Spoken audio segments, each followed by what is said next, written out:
Hola, buenas tardes. Vamos a comenzar ahora con la clase de enlace iónico.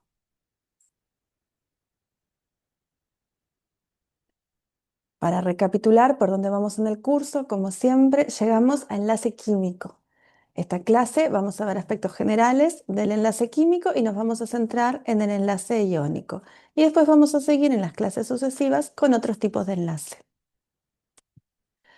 ¿Qué es un enlace químico? Habría diferentes maneras de explicarlo, pero vamos a ir a la definición que nos da la IUPAC de él, que nos dice que existe un enlace químico entre dos átomos o más cuando las fuerzas entre ellos permiten la formación de un agregado con la suficiente estabilidad para considerarse una especie independiente. Entonces vamos a tratar de verlo acá en este diagrama en función de la energía. Aquí tendríamos A más B, la energía de los reactivos, mientras que al formarse los productos ocurre un descenso de energía, una estabilización energética que nos permite considerarlo una especie independiente. Y eso se va a reflejar no solo en esa estabilización energética, sino en las propiedades también que va a tener. Por ejemplo, un compuesto que nos va a acompañar en esta clase, el cloruro de sodio. Cuando el sodio metálico reacciona con el gas cloro, un gas medio verdoso, como tienen en esa imagen, se necesita que la reacción inicie con una chispa y después se forma sal igual a la sal que ustedes pueden tener en la sal de mesa. Hay muchos videos lindos de YouTube sobre esto si les gusta buscarlos. Pero lo importante es que esa especie tiene una cierta estabilidad, mayor o menor según el caso, pero llegamos a considerarla una especie independiente. En relación al enlace químico, también uno de los primeros planteos de cómo pensar en la estabilidad de un enlace, una de las primeras definiciones es la de Lewis, que nos dice que la máxima estabilidad surge cuando al formarse un átomo, el enlace, un átomo resulta isoelectrónico con un gas noble. Esta definición ustedes quizás ya la manejaron en el liceo, ¿sí? Es una idea general, es una idea desarrollada en 1916, pero es un punto de partida adecuado. Por ejemplo, acá tenemos representado con un diagrama de Lewis de puntitos representando los electrones de valencia, los dos átomos de cloro para la formación, por ejemplo, de un enlace covalente cloro-cloro donde hay dos electrones que se comparten y cuando yo cuento cuántos electrones tengo alrededor de cada átomo de cloro, los compartidos los cuento para los dos y cada uno tiene 8 y es isoelectrónico con el gas noble que le sigue al cloro. Mientras que en una situación de enlace iónico, la diferencia de electronegatividad es grande, como ya comentábamos, metal con no metal, y este electrón se transfiere al cloro, de manera de formar un catión sodio más isoelectrónico con el gas noble anterior y un anión cloro menos cloruro, ¿sí? Que es isoelectrónico con el gas noble siguiente, ¿sí? El sodio más es isoelectrónico con el neón y el cloruro es isoelectrónico con el argón. Y en ese sentido podríamos explicar la estabilidad de las especies formadas. Nosotros vamos a ir viendo un poco más sobre la estabilidad de los compuestos. Entonces, ahora sí, vamos a centrarnos en lo que son los compuestos iónicos. Desde un punto de vista macroscópico, los compuestos iónicos son aquellos que cumplen con una serie de propiedades. Tienen puntos de fusión y ebullición elevado. Ninguna sustancia que sea líquida o gaseosa a temperatura ambiente es un compuesto iónico y no la voy a estudiar haciendo un análisis iónico. Son duros, pero también que fácilmente quebradizos. Son solubles en general en solventes polares y presentan baja conductividad térmica y eléctrica en estado sólido, pero conducen en solución acuosa y al fundir. Si yo tengo información a nivel atómico, voy a encontrar que se trata de un ordenamiento regular de cationes y aniones en redes cristalinas. Y fíjense este dibujito que tengo acá, que lo quiere esquematizar a eso, donde yo tengo aniones y cationes regularmente ordenados. Y fíjense cómo es este ordenamiento. Por ejemplo, busco un catión cualquiera, los cationes están más chiquitos, porque los cationes suelen ser más chiquitos que los aniones y está rodeado de aniones. Y si yo miro un anión, sus vecinos directos son cationes. Esa sería la disposición. Esta disposición es la de un tipo de compuestos. No todos tienen exactamente esta disposición, pero sí siguiendo un ordenamiento regular donde los vecinos directos de los cationes son aniones y los vecinos directos de los aniones son cationes. Y considerando ese ordenamiento regular, podemos explicar un poco esas propiedades que comentamos antes. Y considerando también que va a haber una fuerte atracción entre esos cationes y aniones por estar alternadamente, ¿sí? Esto lo vamos a desarrollar más adelante. Ahora quiero relacionar con esas propiedades físicas un poco. Presentan puntos de fusión y ebullición elevados. ¿Es coherente con este tipo de estructura que presentan? Y sí, porque va a haber atracciones electrostáticas fuertes entre esos cationes con aniones. Tanto así que si se fijan, los puntos de fusión, tenemos puntos de fusión que van, por ejemplo, en el bromuro de potasio a 730 Celsius, que ya es un punto de fusión elevado, hasta casos como el óxido de magnesio, que tiene un punto de fusión de 2800 grados Celsius. Eso es muy elevado. Son duros y quebradizos. Déjenme presentarle una explicación con un esquemita. Son duros, porque yo para romper la red tengo que separar fuerzas que son fuertes, ¿sí? Pero a la vez, si yo le aplico un estrés metálico, empujo por alguno de los planos, como podría ser representado con ese micro martillito, ¿no? Para desplazar, pero cuando hay un golpe o algo, yo de alguna manera induzco eso, corro un poquito un plano del otro y de estar enfrentados catión con anión, paso a enfrentar, por ejemplo, anión con anión y catión con catión, generando una repulsión que rompe y quiebra esa porción del cristal. Son solubles en solventes polares. Esto es un poco más relativo, pero quiero decir, si son solubles en algo, van a ser en solventes polares. Algunos son muy solubles y otros son muy poco solubles. No todos los compuestos iónicos son muy solubles de todas formas. Pero si lo son, es en solvente polar y no como el agua y no tanto en solventes y no definitivamente en solventes apolares como podría ser el éter entre los solventes que ustedes pueden manejar ahora. Fíjense en este esquema que tenemos abajo. Tenemos la red y las moléculas que representan esto de agua. La molécula de agua es polar, tiene un dipolo negativo sobre el oxígeno y dipolos positivos sobre el hidrógeno. En el proceso de disolución aparecen otras fuerzas que también son favorables y que también vamos a desarrollar más adelante, de atracción ion-dipolo entre el catión positivo y el dipolo negativo del agua, y para los aniones entre la carga negativa y los dipolos positivos de las moléculas de agua. El agua se orienta distinto con el catión que el anión. Al catión lo enfrenta por el oxígeno y al anión lo enfrenta por los dipolos positivos. Vamos a continuar entonces avanzando hacia el modelo iónico que nos permita explicar el comportamiento de los compuestos iónicos. El modelo va a tener algunos supuestos o aproximaciones, pero que nos va a ser útil para explicar las propiedades observadas.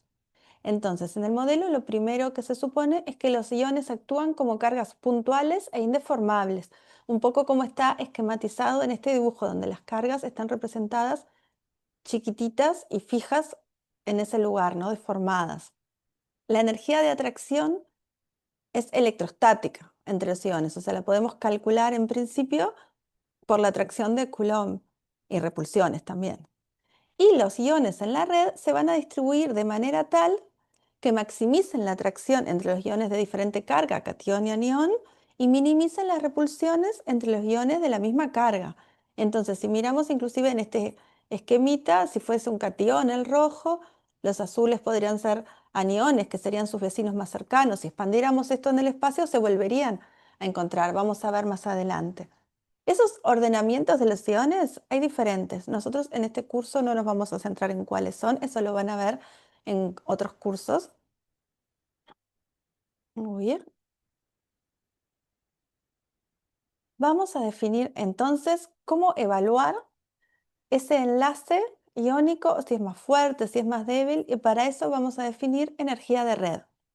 Se define como la energía necesaria para separar un mol del compuesto iónico en sus iones gaseosos. Por ejemplo, acá tenemos escrita una reacción correspondiente a la energía de red del cloruro de sodio, donde pasó cloruro de sodio sólido a los iones que lo forman en fase gaseosa. Y en ese sentido que lo definimos es para romper, igualmente que definimos energía de enlace, entonces tiene valores siempre positivos. Y acá tenemos un esquema, una representación de ese proceso donde los iones que están ubicados ordenadamente en la red, observen por ejemplo acá los cationes están en violetita y los aniones en verde. Acá tenemos como un poco más de cantidad que en otros esquemas de iones que están ordenados de una manera repetitiva. Entonces ellos los tengo que separar totalmente hasta estar gaseosos. ¿Cómo podría calcular cuánto vale? Eso no es algo tan simple. Tenemos dos ecuaciones para ello, para calcular la energía de red, la de Borlandé y la de Kaputinsky, que a continuación vamos a desarrollar un poco. Y también se puede calcular a partir de valores de otros datos experimentales. Esa la vamos a asumir como experimental porque proviene de datos experimentales. Porque, ¿qué pasa? Esta reacción, así como está, no es una reacción que yo puedo realizar en un 100% de esta manera y medir el calor asociado a ella. Entonces, antes de seguir avanzando, vamos a ver lo que es el orden y la celda unidad en un compuesto iónico. Como venimos diciendo, en el compuesto iónico hay un ordenamiento que maximiza la atracción entre los iones de distinta carga y minimiza la repulsión. Ese ordenamiento no es al azar, justamente es el que logra ese fin y es repetitivo. Si yo lo observo en un pedazo del cristal y un poco más adelante, es el mismo. Entonces podemos definir una celda unidad, elegir una fracción adecuadamente, que yo por repetición de esa, por traslación de esa unidad en las tres dimensiones, puedo reproducir toda la red. Y todas las deducciones que vamos a hacer ahora, las puedo hacer porque sabemos que ese ordenamiento es repetitivo, no va a modificarse. Entonces, vamos a intentar acercarnos a cuánto vale, a cómo calcular esa energía de red.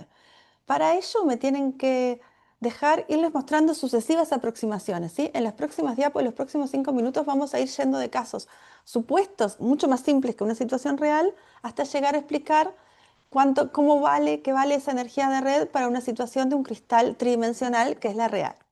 Entonces, primeramente vamos a ver en un par iónico cuánto vale esta atracción colúmbica entre una carga positiva y una negativa. Eso posiblemente ya lo vieron en el liceo, simplemente es la constante de Coulomb por las cargas positiva y negativa, por la carga del electrón al cuadrado sobre la distancia que separa esas cargas. En los casos de los iones, Z más y Z menos son la carga del catión y del anión respectivamente. Para el ejemplo con óxido de calcio, el catión calcio más 2 tiene Z2 y el anión óxido, oxígeno menos 2, carga menos 2. ¿Sí? Esto sería un par iónico. Nuestra situación en el cristal iónico no es esta, pero vamos desde lo más sencillito. Esta atracción es negativa, es una energía favorable. Vamos un paso más adelante. ¿Qué pasa en un cristal unidimensional? Imagínense, es un caso hipotético, solo una línea de cationes y aniones alternados que se van a atraer todos entre sí. Entonces, fijémonos en el punto central. Si suponemos que este es un catión, el violeta, aunque fuera el anión, haríamos el mismísimo razonamiento. ¿Cuánto vale la energía de atracción que tiene hacia sus dos vecinos a una distancia que llamamos R, una distancia interiónica R? Es la misma atracción que la del par iónico, pero por 2. Pero ahí no se limita en este caso, porque a una distancia, acá lo que está marcado en rojo, 2R, para un lado y para el otro, tengo una repulsión que tiene el mismo valor, pero ahora con el signo contrario. Y esto sigue a una distancia 3R, la flechita azul, otra vez vuelve a haber una atracción parecido a la que teníamos en el primer caso, en la distancia R, pero ahora la distancia es 3R.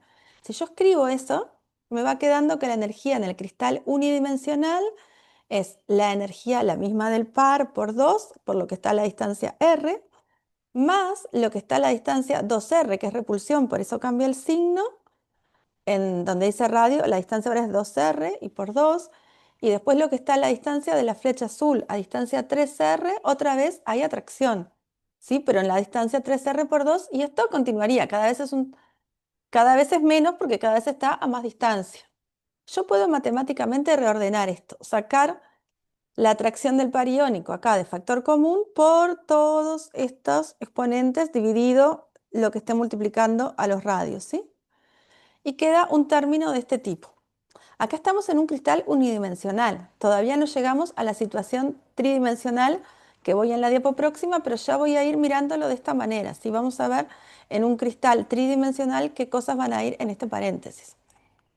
¿Sí? Acá tendríamos el cristal tridimensional. Esta es una representación que llamamos de llenando el espacio. Los iones representados entre ellos más o menos a escala, tocándose en algunas dimensiones. Pero para mirarlo, yo voy a volver a esta que llamamos de esferas y palitos, donde los represento más chiquitos, pero podemos ir siguiendo más qué pasa en el espacio. Para explicarles esto, también voy a usar algunas consideraciones trigonométricas que quien les interese lo puede buscar, incluso en el manual del curso está, ¿sí?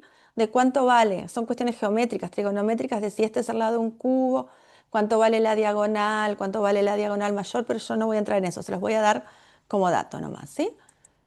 Entonces, si me centro en un catión en el centro de esa red, está rodeado de 6 iones contrarios a distancia r. Entonces mi energía empieza el factor común por 6, que están a una distancia r.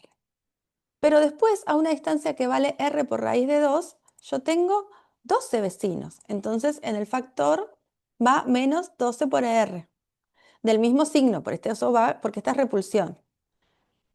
Y un poquito más lejos, a una distancia r por raíz de 3,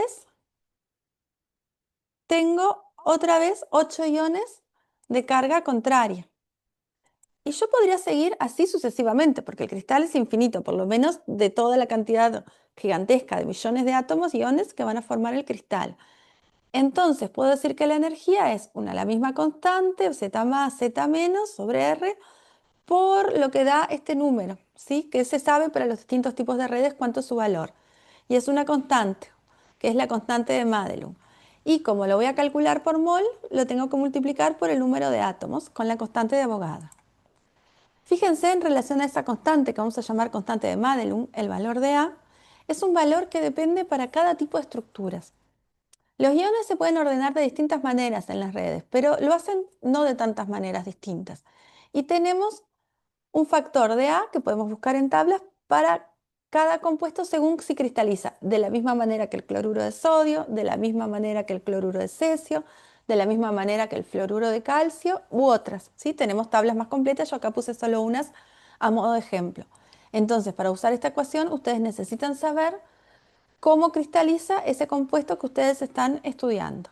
Y R es la distancia que separa a los iones, ¿sí? Entonces, la energía de esta interacción va a depender de la carga de los iones, cuantos más cargados, más alta va a ser, de la distancia interiónica, cuanto más separados estén los iones, menor va a ser esa energía, y de la estructura cristalina que estén adoptando en ese compuesto en particular. Pero cuando esto se compara los resultados de esta ecuación con los datos experimentales, no se da un buen ajuste. Nos falta considerar algo. Avanzando entonces en la determinación de cuánto vale la energía de red, se analizó que la ecuación que vimos anteriormente de atracción electrostática, su dependencia con el radio hace que cuanto más chico es el radio, ella tienda a aumentar. En realidad, con ese criterio, esto estaría cada vez, cuanto más chiquito, mayor energía de atracción. Y sin embargo, los átomos se atraen hasta un cierto punto. ¿Por qué? Porque también existe una energía de repulsión, pero esta energía de repulsión solo es importante a distancias muy chiquitas. ¿Sí? Sigue una fórmula del tipo de eso, donde dice energía de repulsión, donde es la constante de Avogadro por una constante B dividido R a la N. R es la distancia entre los iones y N es el que llamamos coeficiente de Born, que tiene que ver con la repulsión interelectrónica. ¿Qué pasa? Cuando los iones están a ciertas distancias, lo que más experimentas es la atracción o eventualmente la repulsión con otros iones del mismo signo. Pero cuando yo los quiero juntar mucho, los quiero apretar mucho los átomos, estoy intentando forzar la interpenetración de una nube electrónica con la otra. Y eso trae una repulsión que puede llegar a ser muy grande. Y eso es lo que está simbolizado acá. Y por eso este factor depende de la configuración electrónica de los átomos. Los átomos más grandes, que tienen números cuánticos principales, sus electrones más externos más grandes, tienen mayor coeficiente de Born. La suma de esas dos energías, la de atracción electrostática y la repulsión por interpenetración de las nubes electrónicas, es lo que produce la energía total para ese conjunto de iones. Entonces, el sistema qué disposición va a tomar, la que le lleve a su menor energía. ¿Sí? Y ahí tenemos cómo quedaría entonces la ecuación de la energía teniendo en cuenta ambos términos, el de atracción electrostática y el de repulsión por interpenetración de las nubes electrónicas. Acá tenemos una tabla para ver algunos valores del exponente de Born. Fíjense, para un átomo chiquito toma un n más chiquito, por ejemplo, para el helio tiene un n de 5, para el neón 7, para el argón, que ya pasamos al nivel 3, 9. Cuando me voy al nivel 4, como el criptón, 10. El xenón, que ya empieza a ocupar el nivel 5, 12. ¿Sí? Ese coeficiente va subiendo. La mayoría de los compuestos comunes iónicos van a tener valores de n, yo qué sé, entre 7, 9. Eso quizás es lo que los compuestos que vamos a encontrar más comúnmente. Ahora, ¿cómo determinan ustedes el N para el compuesto iónico que ustedes quieran estudiar? Ahí tenemos que buscar cada ion con qué gas noble es isoelectrónico. Y ahí me fijo en la tabla qué valor corresponde, porque a esa configuración electrónica se corresponde ese valor de N. Y hay otros iones que no son isoelectrónicos con ningún gas noble, generalmente, eso lo van a ver, más que generalmente solo, en algunos iones de los metales de transición, y ahí nosotros les decimos, como esta tabla que por ejemplo tiene indicado algunos. Entonces, volviendo a la diapo anterior, entonces, a la distancia interiónica es cuando la energía esa, la energía total, va a tener un mínimo. Entonces, ¿cómo podemos encontrar el valor total de esta expresión? En este punto, la distancia interiónica, la que esperamos observar experimentalmente, la derivada de esta función vale cero. O sea, puedo igualar la derivada de este término a cero. Eso es una cuestión matemática que no vamos a discutir ahora. Y de allí se puede despejar el valor del término b, que se puede sustituir en la ecuación para dar esta, que es el formato de la que llamamos ecuación de Born-Landé, que nos permite determinar la energía de la atracción total en la red, teniendo en cuenta atracciones y repulsiones, en función de parámetros que podemos conocer. Algunas constantes, K, la constante de Coulomb, la carga del electrón, la constante de Avogadro, la carga de catión y anión, R0, la distancia interiónica que adopta ese compuesto en particular que estén estudiando, y 1 sobre 1 menos n, 1 sobre n, perdón, y allí van a tener que poner el exponente de Born que corresponda a ese compuesto que ahora vamos a ver, ¿sí? Y perdón, me faltó la constante de Madelung, que ustedes también tienen que saber qué tipo de ordenamiento tiene el compuesto en estudio para poderle asignar un valor. Acá tenemos de vuelta destacando qué es el valor de cada término. Esta sería la energía de la atracción. Yo les dije al principio que voy a definir energía de red en el sentido de romper la red, igual que definimos energía de enlace para romper el enlace. Entonces, en realidad, U va a ser menos esa atracción, ¿sí? Va a ser una energía positiva en signo. Y ahí tienen de vuelta, te he refrescado todo lo que hay que poner en cada lugar. Nosotros podemos las constantes, como con tantas ecuaciones, podemos todo lo que es constante multiplicarla y sacarlo acá en un factor. Acá tenemos la misma ecuación expresada en kilojoule por mol, tiene ese factor y ustedes tienen que usar R0 en picometros. Las demás constantes en sus valores usuales. Vamos a ver un ejemplo. Pero antes de ello, perdón, vamos a repasar de qué depende entonces esa energía de red. Obviamente de la carga de los iones, Z del catión, carga del catión, Z del anión, carga del anión.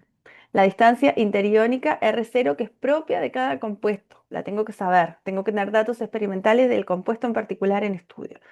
La estructura cristalina, sí, por la constante de Madelung, que esa depende de qué tipo de estructura cristalina. Esa es una estructura cristalina del tipo de la de cloruro de sodio, lleva un valor. Si es del tipo de la de cloruro de cesio, otro valor, y así sucesivamente. La configuración electrónica de los iones, porque de ella va a depender el exponente de Born para después yo ir y fijarme en la tabla y colocar allí el exponente de Born. Entonces, vamos a aplicar esa ecuación al cálculo de la energía de red del cloruro de sodio. Tenemos que ver, las cargas son +1 y -1. El cloruro de sodio obviamente cristaliza como cloruro de sodio. Entonces, la constante de Madelung es la de la tabla que ya vimos, 1,748. La distancia interiónica es un dato experimental. En este caso yo les cuento, vale 282 picómetros. Y si me fijo con qué gas nobles son isoelectrónicos, catión y anión, uno es isoelectrónico con el neón y otro con el argón. Esto parece un problema porque esto me da distintos valores de n. ¿Qué hago? Tengo un agujero solo en la ecuación para n, uso el promedio. Si no son iguales, el n del catión y el n del anión, simplemente uso el promedio y entonces obtengo un valor de 754 kJ por mol. Bueno, vamos a ver entonces otro ejercicio tipo parcial para repasar los parámetros de qué depende la energía de red y cómo podemos tener una previsión rápida de qué compuestos tienen más o menos energía de red. Entonces, tenemos una serie de compuestos y ustedes tienen que decir cuál de las siguientes series de compuestos se encuentra correctamente ordenada por energía de red creciente. Les aconsejo pausar acá antes de ver la resolución. Entonces, vamos a ver, en cada serie tenemos que encontrar qué es lo que está variando. Por ejemplo, acá el catión es el mismo, varía el anión. La carga de catión y anión no varía, varía el tamaño del anión, nada más, ¿sí? Número de iones en una unidad fórmula, todo es lo mismo, solo varía el tamaño del anión.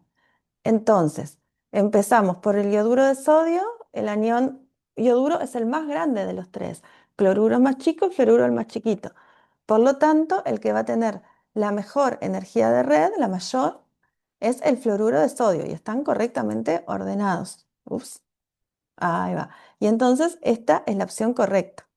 En el caso siguiente están mal ordenados en los mismos compuestos. En el caso C, fíjense ahora, lo que está variando es análogo, pero es el catión. Entonces tengo que ver el tamaño del anión. Sodio es más chiquito que potasio, que es más chiquito que el cesio, ¿sí? El cloruro de sodio va a ser el que tenga la menor energía de red, no la mayor. En el punto D, lo que está variando, catión y anión son los mismos, pero la carga del anión, del catión, es diferente. Y eso también me trae que cambia el número de iones en el compuesto. Cloruro de cobre 2 tiene 3 iones y tiene carga más 2 el cobre, mientras que en el cloruro de cobre 1 tengo 2 iones y carga más 1 para el catión. Va a ser mucho mayor la energía de red del cloruro de cobre 2, por lo tanto esta estaba mal. Bueno, vamos a seguir un poquito más con la energía de red y vamos a tratar de ver su valor experimental. Acá teníamos la reacción cuya energía asociada defino como energía de red, la representación, separar los iones a estado gaseoso. Esa reacción no es medible calorimétricamente de manera directa. De todas formas, yo voy a llamarle valor experimental de energía de red aquel que puedo calcular a partir de otros datos que sean medibles experimentalmente mediante la ley de Hess, ¿sí? Descomponiendo en un ciclo termodinámico. Y esto es algo que ustedes van a tener que saber hacer muy bien, ver a partir de otros datos cómo calcular a partir de un ciclo termodinámico. Lo van a usar mucho ahora, química general, pero también más adelante, el año que viene, en inorgánica, ¿sí? Entonces, yo quiero calcular cuánto vale esta energía de red a partir de datos experimentales. Entonces, yo puedo construir un ciclo termodinámico donde yo puedo medir todo lo demás de alguna manera. Ese ciclo tiene nombre propio, se llama ciclo de von Haber. Cada uno lo puede dibujar levemente diferente, pero yo les voy a mostrar sus etapas. Ahora, yo tengo el cloruro de sodio sólido. Puedo hacer un ciclo donde lo descomponga en los elementos que lo conforman en sus estados estándar, estequiometría correcta, ¿sí? Por ejemplo, acá tengo cloro 2, tengo que poner un medio, porque la estequiometría viene solo con un cloro.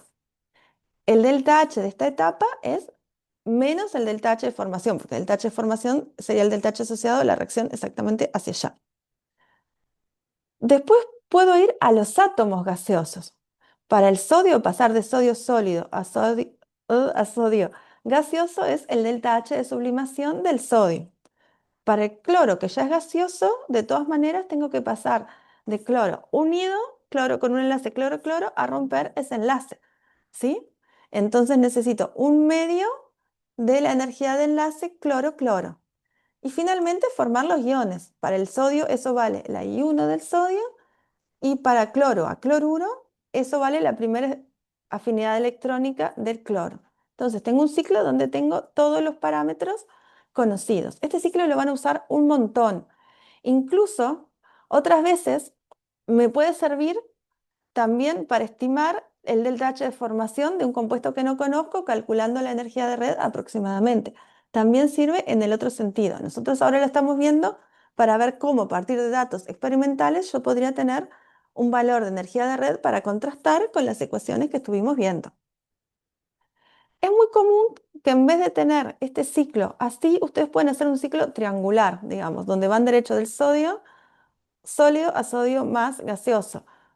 Entonces, ahí a veces utilizan este valor o valores de este tipo, donde yo tengo el delta H de formación del ion gaseoso, que eso ya va a involucrar lo que sea necesario para formar ese ion gaseoso. Acá les puse el ejemplo con el sodio. El delta H de formación del sodio gaseoso sería el delta H asociado a la reacción de pasar del sodio en su estado de referencia, ¿sí? Estándar, entonces sodio sólido a sodio más gaseoso. Todo eso compone el delta H de formación del sodio más. Y nosotros muchas veces les damos los datos de esa forma, hasta para hacerles más rápido, más simple el cálculo, pero tienen que saber usarlo. Acá tenemos un montón de valores de energía de red experimental y calculados por Borland, nuestro mejor cálculo posible, ¿sí? No van a ser iguales necesariamente. Y muchas veces lo que observamos es que la energía de red experimental es un poco mayor que la energía calculada. Y eso puede también variar según el tipo de compuesto. ¿A qué podría deberse esto? Diferencias pueden, para un lado o para el otro pueden haber, no siempre inclusive es mayor, pero tiende en general a ser un poco mayor. Entonces nos estaba faltando contar algo. ¿Y qué nos está faltando? Que los compuestos no van a ser 100% idealmente iónicos. De hecho, cuando hice todo este modelo, yo hice un montón de supuestos. Entre ellos que las cargas son esferas puntuales indeformables. Y los átomos, verdaderamente, los cationes y aniones, no se comportan así. Ellos están sujetos a alguna pequeña deformación, mayor o menor, según el caso, que da lugar a un cierto carácter covalente parcial. Voy a explicar más de esto ahora, ¿sí? Un enlace completamente iónico estaría en esta situación de arriba de todo. Catión y anión como esferas, si bien no puntuales, porque de verdad no van a ser puntuales, los átomos tienen su volumen, pero que no se polarizaron unos hacia otros. En la práctica va a pasar algo más así, como alguno de los dibujitos que vienen acá abajo, segundo, tercero o cuarta línea, donde el catión atrae la carga del anión llevándolo hacia la zona de enlace, ¿sí? El último caso se estaría pareciendo más a un enlace covalente donde yo tengo densidad electrónica entre la zona interenlace. Vamos a verlo con mapas de densidad electrónica. Un compuesto iónico tiene la densidad electrónica dispuesta de manera más o menos circular en el plano, esférica, en el espacio, alrededor de los átomos que los conforman. Un compuesto covalente tiene bastante densidad electrónica acá, en la zona de enlace, y las nubes se deformaron totalmente. Mientras que un enlace donde haya una covalencia parcial, como podría ser típicamente el cloruro de plata, hay una densidad electrónica en el enlace importante, pero es algo intermedio entre un compuesto iónico y uno netamente covalente. Entonces, nosotros tenemos un conjunto de reglas que llamamos reglas de Fajas, que son relativamente intuitivas y nos permiten predecir fácilmente qué compuestos van a tener mayor carácter covalente parcial. Y esto es importante porque esto después deriva en cambios en sus propiedades físicas y químicas. En este curso, como siempre, vamos a enfatizar en las propiedades físicas, pero más adelante van a seguir usando todo el tiempo las reglas de Fajas para ver qué tipo de comportamiento físico y químico podría esperar en distintos compuestos iónicos. Entonces, un compuesto tiene mayor carácter covalente parcial a mayor poder polarizante del catión y mayor polarizabilidad del anión. ¿Qué significa esto? En general, el catión es quien polariza el anión y son los electrones del anión los que se polarizan y se van un poco hacia el catión. Entonces, cuanto más fuerte atraiga ese catión a los electrones del anión, más se va a polarizar. ¿Cuándo lo hace? Cuando tiene menor radio o mayor carga. Un catión más chiquito y más cargado polariza más ese compuesto y por lo tanto le otorga mayor carácter covalente parcial. Se parece un poquito más a un compuesto covalente. Por ejemplo, el sodio polariza más que el cesio porque el sodio es más chico y el cesio es bastante más grande. El aluminio polariza más que el magnesio, que polariza más que el catión sodio por mayor carga y tamaño similar. Y si todo lo demás es igual, polariza más quien tiene una configuración distinta de gas noble. Eso nos pasa típicamente en algunos cationes de metales de transición. Fíjense, por ejemplo, la plata más y el rubidio más, que tienen tamaños similares. La plata polariza más porque tiene una configuración distinta de gas noble.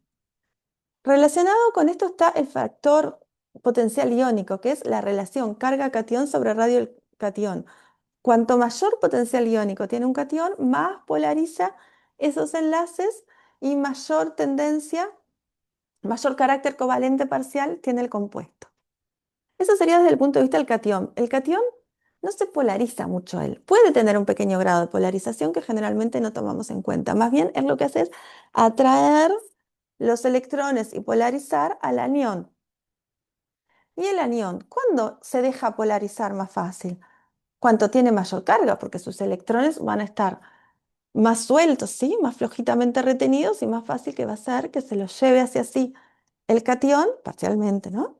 Y mayor radio, por lo mismo, porque los electrones que están lejos van a estar menos atraídos por el núcleo por la distancia, ¿sí? Entonces, por ejemplo, el anión óxido se deja polarizar más que el anión fluoruro, que es menos cargado. Y a mayor radio también se deja polarizar más. El ioduro, que es un anión realmente, literalmente grandote, mucho más polarizable que el anión fluoruro, que es verdaderamente compacto.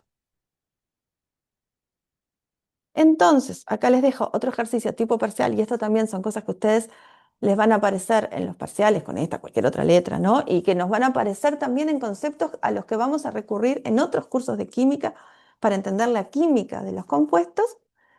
Entonces tenemos series de compuestos para que ustedes las ordenen por carácter covalente parcial creciente. Como siempre recomiendo cortar en este punto y pensar un poquito el ejercicio.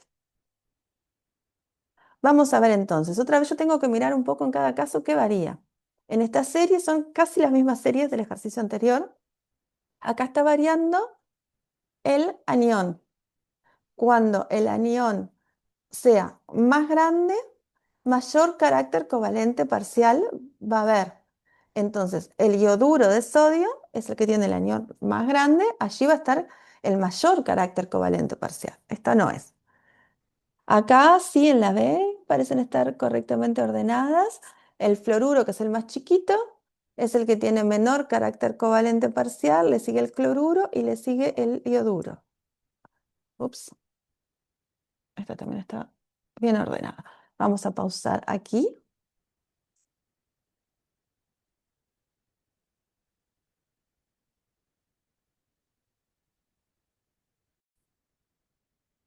Bueno, acá tenemos entonces otro ejercicio tipo parcial y este es algo que es importante que ustedes sepan hacer correctamente, que es ordenar compuestos por carácter covalente parcial creciente de acuerdo a las reglas de Fajas. Es algo que vamos a usar y preguntar mucho en este curso de Química General 1, pero también lo van a necesitar y les va a servir en la vida como químicos para pensar, hacerse una idea rápida mental de propiedades químicas y físicas que pueden tener los compuestos. Por ejemplo, lo van a usar el año que viene mucho en química inorgánica.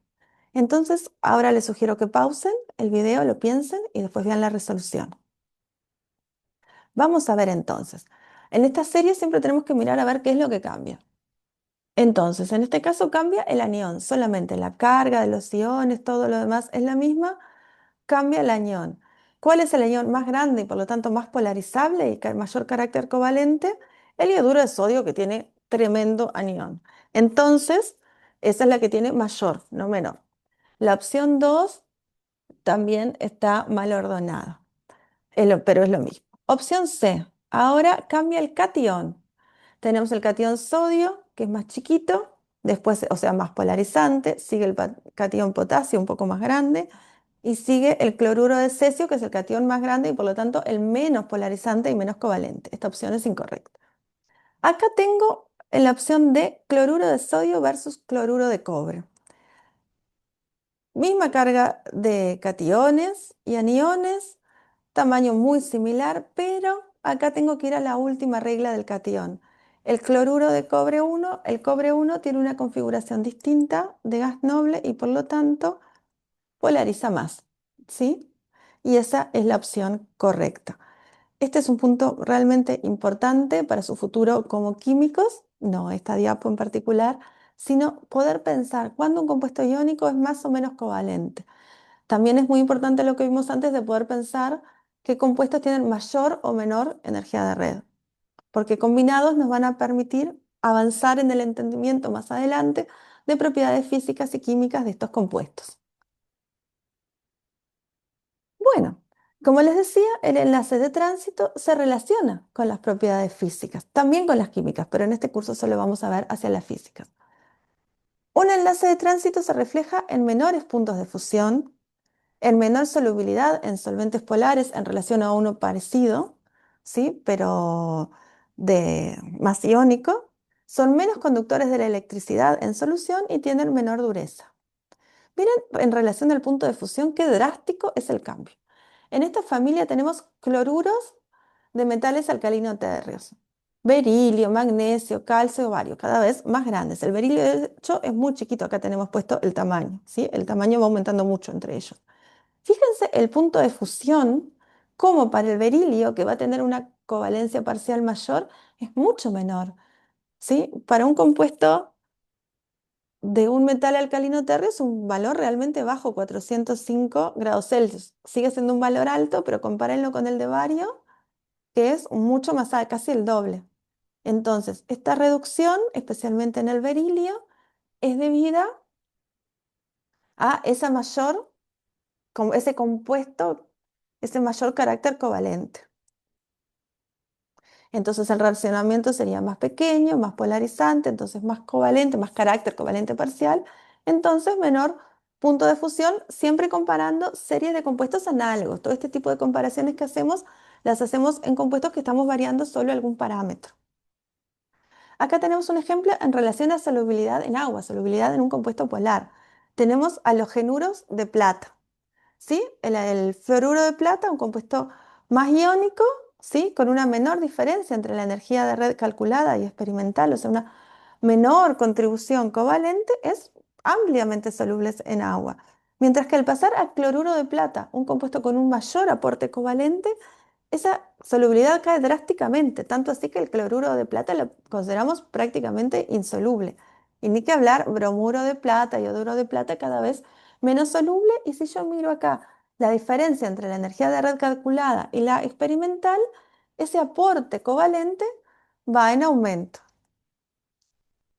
El razonamiento que hicimos entonces sería anión más grande, anión más polarizable, un compuesto más covalente, con mayor característica covalente parcial y menos soluble en agua. Bueno, y para terminar la clase, hacemos como siempre un resumen de los principales puntos que tratamos, características de los sólidos iónicos, para los cuales después voy a aplicar el modelo iónico, los postulados del modelo iónico, las ecuaciones para el cálculo de energía de red de Borlande y Kaputinsky, lo principal es que ustedes las sepan usar correctamente.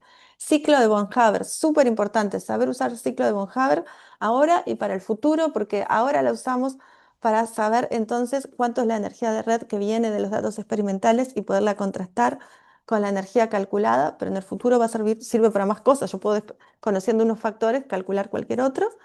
Y sobre este enlace de tránsito, las reglas de fajas y su relación con las consecuencias en los estados físicos. Y por aquí terminamos esta clase. Y terminar grabación.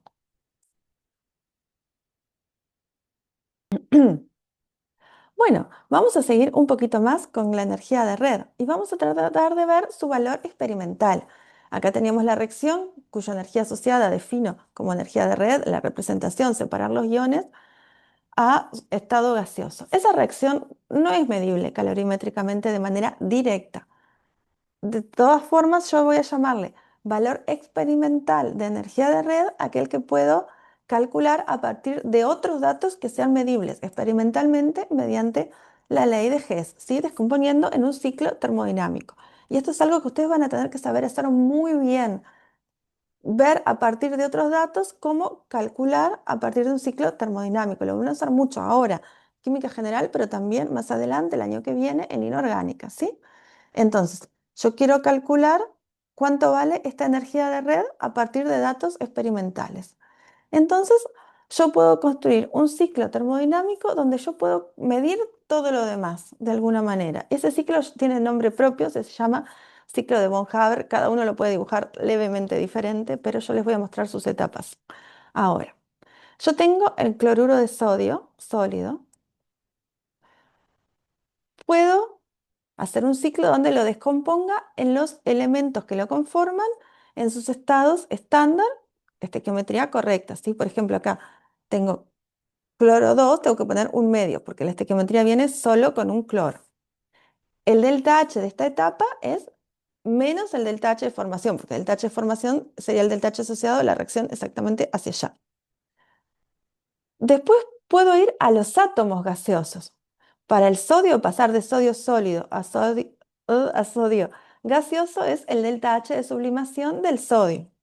Para el cloro, que ya es gaseoso, de todas maneras tengo que pasar de cloro unido, cloro con un enlace cloro-cloro, a romper ese enlace, ¿sí? Entonces necesito un medio de la energía de enlace cloro-cloro. Y finalmente formar los iones. Para el sodio eso vale la I1 del sodio y para cloro a cloruro eso vale la primera afinidad electrónica del cloro.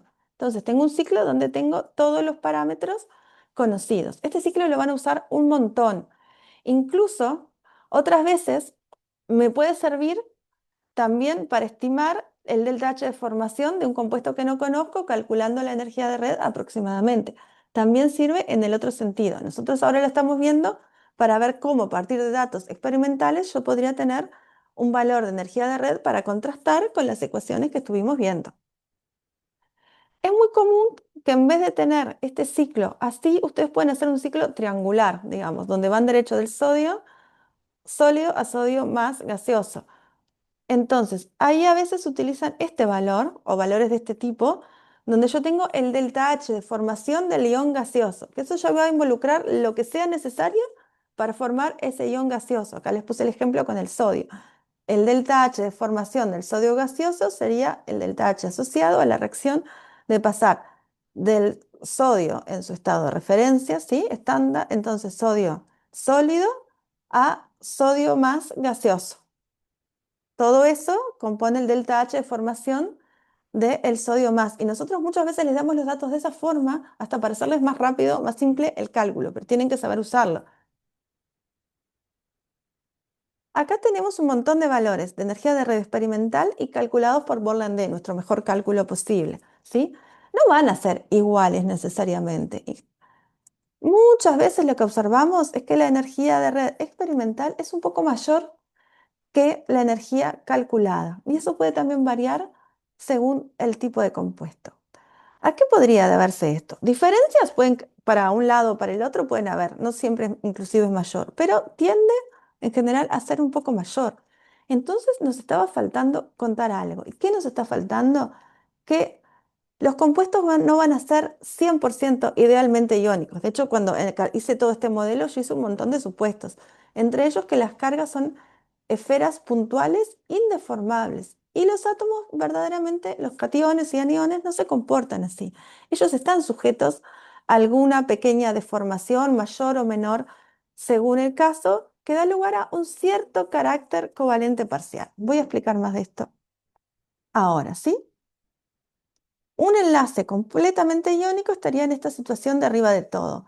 Catión y anión como esferas, si bien no puntuales, porque de verdad no van a ser puntuales, los átomos tienen su volumen, pero que no se polarizaron unos hacia otros. En la práctica va a pasar algo más así, como alguno de los dibujitos que vienen acá abajo, segundo, tercero, cuarta línea, donde el catión atrae la carga del anión llevándolo hacia la zona de enlace, ¿sí? El último caso se estaría pareciendo más un enlace covalente donde yo tengo densidad electrónica entre la zona interenlace. Vamos a verlo con mapas de densidad electrónica. Un compuesto iónico tiene la densidad electrónica dispuesta de manera más o menos circular en el plano, esférica, en el espacio, alrededor de los átomos que los conforman. Un compuesto covalente tiene bastante densidad electrónica acá, en la zona de enlace, y las nubes se deformaron totalmente. Mientras que un enlace donde haya una covalencia parcial, como podría ser típicamente el cloruro de plata, hay una densidad electrónica en el enlace importante, pero es algo intermedio entre un compuesto iónico y uno netamente covalente. Entonces, nosotros tenemos un conjunto de reglas que llamamos reglas de Fajas, que son relativamente intuitivas y nos permiten predecir fácilmente qué compuestos van a tener mayor carácter covalente parcial. Y esto es importante porque esto después deriva en cambios en sus propiedades físicas y químicas. En este curso, como siempre, vamos a enfatizar en las propiedades físicas, pero más adelante van a seguir usando todo el tiempo las reglas de Fajas para ver qué tipo de comportamiento físico y químico podría esperar en distintos compuestos iónicos.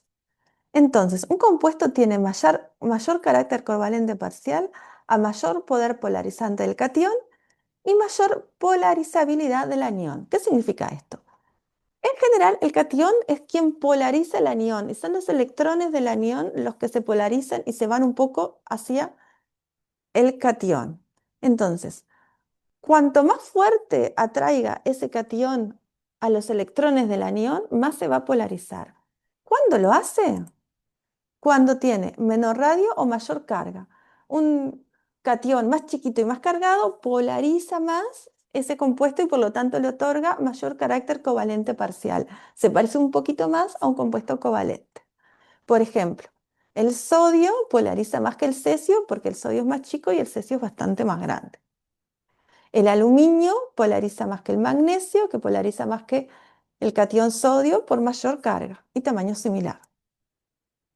Y si todo lo demás es igual, polariza más quien tiene una configuración distinta de gas noble. Eso nos pasa típicamente en algunos cationes de metales de transición. Fíjense, por ejemplo, la plata más y el rubidio más, que tienen tamaños similares. La plata polariza más porque tiene una configuración distinta de gas noble. Relacionado con esto está el factor potencial iónico, que es la relación carga-catión sobre radio del catión. Cuanto mayor potencial iónico tiene un catión, más polariza esos enlaces y mayor tendencia, mayor carácter covalente parcial tiene el compuesto. Eso sería desde el punto de vista del catión. El catión no se polariza mucho él. Puede tener un pequeño grado de polarización que generalmente no tomamos en cuenta. Más bien, él lo que hace es atraer los electrones y polarizar al anión. ¿Y el anión? ¿Cuándo se deja polarizar más fácil? Cuanto tiene mayor carga, porque sus electrones van a estar más sueltos, ¿sí? Más flojitamente retenidos y más fácil que va a ser que se los lleve hacia sí el catión, parcialmente, ¿no? Y mayor radio, por lo mismo, porque los electrones que están lejos van a estar menos atraídos por el núcleo por la distancia, ¿sí? Entonces, por ejemplo, el anión óxido se deja polarizar más que el anión fluoruro, que es menos cargado. Y a mayor radio también se deja polarizar más. El ioduro, que es un anión realmente, literalmente grandote, mucho más polarizable que el anión fluoruro, que es verdaderamente compacto. Entonces, acá les dejo otro ejercicio tipo parcial, y esto también son cosas que a ustedes les van a aparecer en los parciales con esta, cualquier otra letra, ¿no? Y que nos van a aparecer también en conceptos a los que vamos a recurrir en otros cursos de química para entender la química de los compuestos. Entonces tenemos series de compuestos para que ustedes las ordenen por carácter covalente parcial creciente. Como siempre recomiendo cortar en este punto y pensar un poquito el ejercicio. Vamos a ver entonces. Otra vez yo tengo que mirar un poco en cada caso qué varía. En esta serie son casi las mismas series del ejercicio anterior. Acá está variando el anión. Cuando el anión sea más grande, mayor carácter covalente parcial va a haber. Entonces, el ioduro de sodio es el que tiene el anión más grande, allí va a estar el mayor carácter covalente parcial. Esta no es. Acá sí, en la B, parecen estar correctamente ordenadas. El fluoruro, que es el más chiquito, es el que tiene menor carácter covalente parcial, le sigue el cloruro y le sigue el ioduro. Ups, esta también está bien ordenada. Vamos a pausar aquí.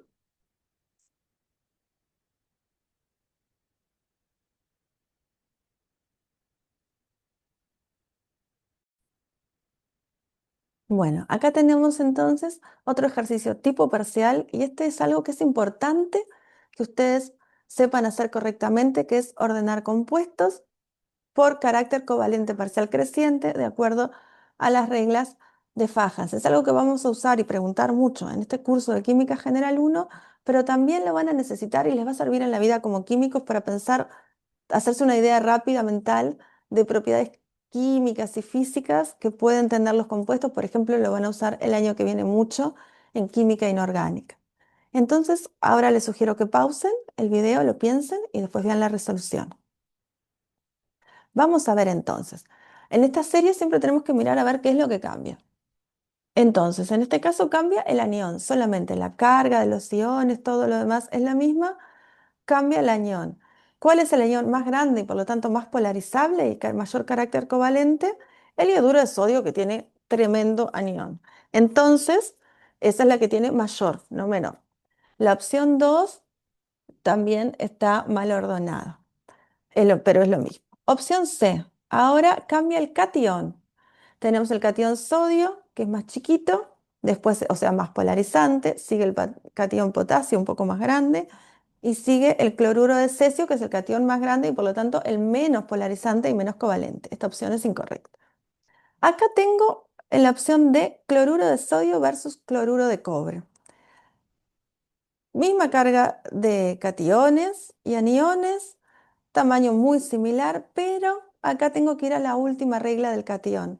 El cloruro de cobre 1, el cobre 1 tiene una configuración distinta de gas noble y por lo tanto polariza más, ¿sí? Y esa es la opción correcta. Este es un punto realmente importante para su futuro como químicos, no esta diapo en particular, sino poder pensar cuándo un compuesto iónico es más o menos covalente. También es muy importante lo que vimos antes de poder pensar qué compuestos tienen mayor o menor energía de red, porque combinados nos van a permitir avanzar en el entendimiento más adelante de propiedades físicas y químicas de estos compuestos. Bueno, como les decía, el enlace de tránsito se relaciona con las propiedades físicas, también con las químicas, pero en este curso solo vamos a ver hacia las físicas. Un enlace de tránsito se refleja en menores puntos de fusión, en menor solubilidad en solventes polares en relación a uno parecido, ¿sí? Pero más iónico, son menos conductores de la electricidad en solución y tienen menor dureza. Miren, en relación al punto de fusión, qué drástico es el cambio. En esta familia tenemos cloruros de metales alcalino-térreos.